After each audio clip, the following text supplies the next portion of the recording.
अरविंद केजरीवाल आत गेले, संजय राऊत वाचले. संजय राऊत परिवार यांनी देखील दारूचा धंदा सुरू केला होता. ठाकरे सरकारचा वाईन घोटाळा. तत्कालीन मुख्यमंत्री उद्धव ठाकरे यांनी जानेवारी 2022 मध्ये अबकारी वाईन धोरण बदलले. वाईन म्हणजे दारू नाही. संजय राऊत परिवाराने महाराष्ट्रात Ashok Garg, magpie DFS private limited सोबत भागीदारी केली होती. महाराष्ट्राचा हा दारूचा घोटाळा आम्ही उघडकीस आणला होता. राऊत यांच्या दोन्ही मुलीची अशोक गर्ग यांच्या मॅगपी ग्रुपमध्ये भागीदारी आहे. शिवसेना नेते संजय राऊत यांच्या कुटुंबाची एका मोठ्या उद्योगपतीच्या वाईन कंपनीत भागीदारी आहे. दिल्ली वाईन घोटाळा ज्या पद्धतीने होता तसा मुंबई वाईन घोटाळा आहे. सरकारने आकलन केले तर आकडे खरे समोर येतील. राऊत कुटुंबावर कृपा झाली होती. या सर्व घोटाळ्याप्रकरणी ब्लॅक पेपर समोर ठेवावा. यांना कोविड घोटाळा, खिचडी घोटाळा हिशोब द्यावा लागणार. अरविंद केजरीवाल आत गेले, संजय राऊत वाचले. जो महाराष्ट्रात दारू घोटाळा, वाईन घोटाळा या संबंध संजय राऊत, उद्धव ठाकरे काय बोलणार का? हा घोटाळा आम्ही उघडकीस आणला 2022 जानेवारी. महाराष्ट्राच्या जनतेला माहित आहे का की संजय राऊत परिवाराने पण दारूचा धंदा सुरू केला होता, वाईनचा. हे पहा, magpie DFS private limited, Ashok Garg यांची कंपनी. या कंपनीकडे महाराष्ट्रात वाईन डिस्ट्रीब्युशनची मोनोपॉली. या कंपनीला शेकडो कोटीचा फायदा मिळवून देण्यासाठी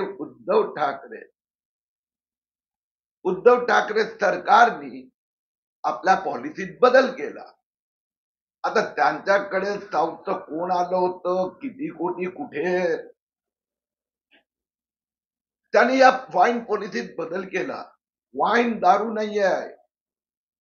वाईनचं पाणीचा बाटल्यासोबत किराणाच्या दुकानातून विक्री करता येणार, डिस्ट्रीब्युशन करता येणार. आणि सांगा ना राऊत, या अशोक गर्ग बरोबर तुम्ही पार्टनरशिप केली होती की नाही? संजय राऊतची मुलगी विदिता संजय राऊत, संजय राऊतची दुसरी सुपुत्री पूर्वती संजय राऊत, संजय राऊतचे पार्टनर जगाला माहित आहे, सुजित मुकुंद पाटकर हे राऊतांचे पार्टनर. जमिनी एकत्रित घेतल्या. हे सगळे 16 एप्रिल 2021 ला अशोक गर्ग यांच्या मॅगपी DFS प्रायव्हेट लिमिटेड मध्ये पार्टनर झाले. राऊत दारूचा कंपनीत, वाईनचा कंपनीत पार्टनर का झाले, कसे झाले? अशोक गर्गची तर 2010ची ही कंपनी, त्याने तुम्हाला पार्टनर का बनवलं? वाईन पॉलिसी 2021-22 मध्ये बदलण्याचा निर्णय उद्धव ठाकरे सरकारने घेतला. नवीन पॉलिसी प्रसिद्ध केली आणि तो घोटाळा आम्ही किरीट सोमय्या आणि देवेंद्र फडणवीसने उघडकीस आणला.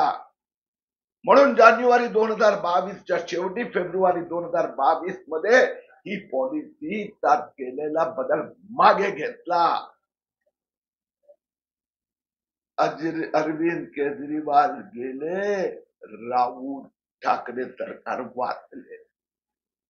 नाहीतर मग कैदी नंबर 701 केजरीवाल, कैदी नंबर 702 जाऊ द्या. या संबंधी मी मुख्यमंत्री एकनाथ शिंदेजी, उपमुख्यमंत्री देवेंद्र फडणवीस यांच्याशी चर्चा केली आहे. मी त्यांना विनंती केली आहे, घोटाळा तर आम्ही वाचवला, पण हा काय होता घोटाळा? पॉलिसी बदल झाली होती का? संजय राऊत परिवार या कंपनीत पार्टनर कसे काय झाले? संजय राऊत पार्टनरचे वाईनचे, दारूचे धंदे करण्याचा अनुभव होता का? या कंपनीत त्यांनी काय गुंतवणूक केली होती का? या प्रकारच्या वाईन प्रोडक्टिव्हिटी मार्केटिंग मध्ये संजय राऊत परिवाराचा पार्टनरची काय एक्सपर्ट एज्युकेशन होतं का? त्यांना पार्टनर का केलं, कसे केलं? घोटाळा केव्हा उघडकीस आणला? पॉलिसी केव्हा नवीन आणली? पॉलिसी, नवीन पॉलिसी केव्हा थांबवण्यात आली, राऊत त्यात पार्टनर कसे झाले, या सगळ्यांची माहिती महाराष्ट्राच्या जनतेसमोर ठेवावी अशी विनंती मी एकनाथ शिंदे आणि देवेंद्र फडणवीस यांना केली आहे.